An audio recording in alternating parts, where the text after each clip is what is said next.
Hey YouTubers, Barricade here. Today I'd like to talk a little about control and preference. Starting off, I guess I'd like to say that you can really forget about platform favoritism. Okay, just throw it right out the window. I'm a gamer, I play everything. I have everything possibly imaginable when it pertains to gaming. You know, I've collected consoles, I've got multiple PCs, I've got everything. I even have a projector duck hunt game. It's quite awesome. Anyways, the differences between the PC version and the console versions of Battlefield 3 are really their aesthetic. That's it, period. The only majoring, factor is you. The way you control your guns and your firefights. It really depends solely on your ability to control your platform's input device, really. Be it analog controller, dual analog controller, or a mouse.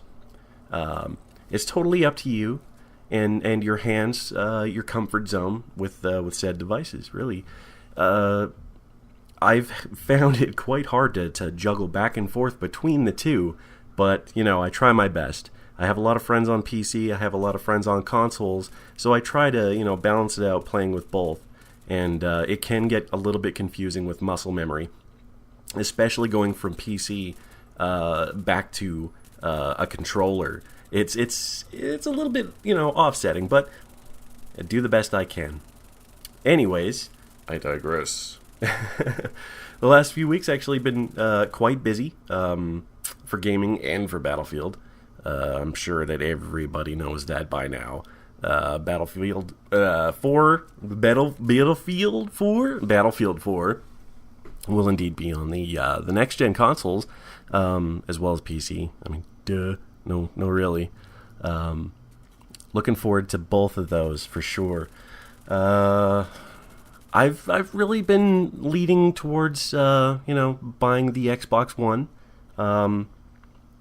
Mostly because the controller design really fits my hands. I mean, it's still the same size roughly as the 360 controller, so it fills out my hands really well. It's a comfort factor. And I've really, I don't know, I've been kind of sneaking my way away from playing on Sony's consoles, just because the network.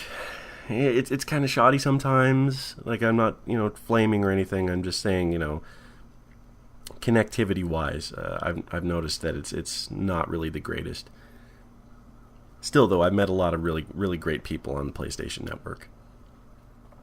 And I've been hearing a lot of people talking about,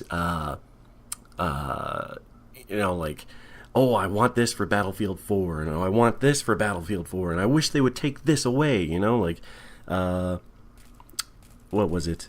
I can't think right now. I should have written this down, actually, to be completely honest with you. But suppression. I've heard a lot of arguments about suppression, and I can honestly tell you, I prefer having the suppression in the game. Bad Company 2 was a great game. Don't get me wrong, I loved it. I still play it.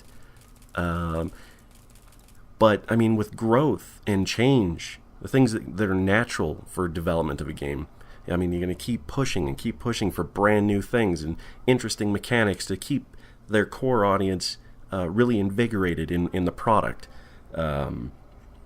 It's a key part of the game industry. There always has to be some change. Otherwise, things get, stale and very boring and very bland very quickly. Call of Duty. That wasn't a knock. I played my fair share of that series, and I am retired now. Anyways. The reason that they're probably going with the suppression mechanic again is so that they don't get drowned out by all of the other shooter titles out there. Not too many other titles are really using that mechanic or something similar to that mechanic, and it's kind of I don't know. It's unique to the Battlefield series. They've made it their own. It's very effective. It adds a very large sense of realism. Then again, I don't really know because I've never been shot at personally, but I can imagine, my eyes would wince and I'd wet my pants and probably scream like a little girl, as would a lot of us, I would imagine. Then again, there are some badasses out there that would probably just eat bullets and stand up and take it. I'm talking to you, Sandy Ravage. Alright, so Bad Company 2, yeah, it was a good game. Battlefield 3, yeah, it's a good game. It had its issues. I mean, every game has its issues. But that's, another part of progression. Everybody's, oh my god, this gun's overpowered, and they never fixed this gun, and oh my, oh my, oh my, you sass. What happened there? I can tell you what happened there. It's called progression. I've said it about 8 times now, and it's starting to really lose its touch with me. And people, being upset that they're not getting a Bad Company 3 with the Frostbite engine. I mean, it'll eventually come. Eventually. And they're taking priority with the direction they're leading, into the Battlefield series, and with Battlefield 4, and eventually we'll get another Bad Company game. Not quite yet, but eventually. For the most part, though, I'm really really happy with the direction they've been taking. It's come a long way from 1942, the Battlefield series, and I plan on playing Battlefield until the day I die, or can't pick up a controller or can't move a mouse due to arthritic pain of some sort. But I will continue to play these games because I absolutely love them. I can only imagine what Battlefield 31 is going to be like. Could you? No, of course not. It's going to be like that PlayStation 9 commercial from, a couple of years back where you just open up the ball, you inhale it, and there you go, Battlefield 31, neurological simulator, may induce seizures, probably give you cancer, but it's Battlefield. Oh, change might be painful, but I mean, that's why it's there. It's there to push us forward and make us ready for the next batch of bugs and glitches and all that wonderful stuff that comes with change. I just can't wait.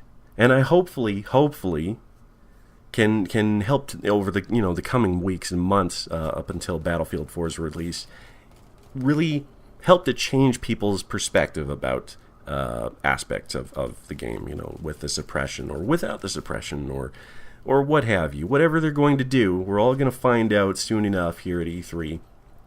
But I think I've probably rambled on long enough and probably scared a few of you away. And with that, I'll just say, peace out.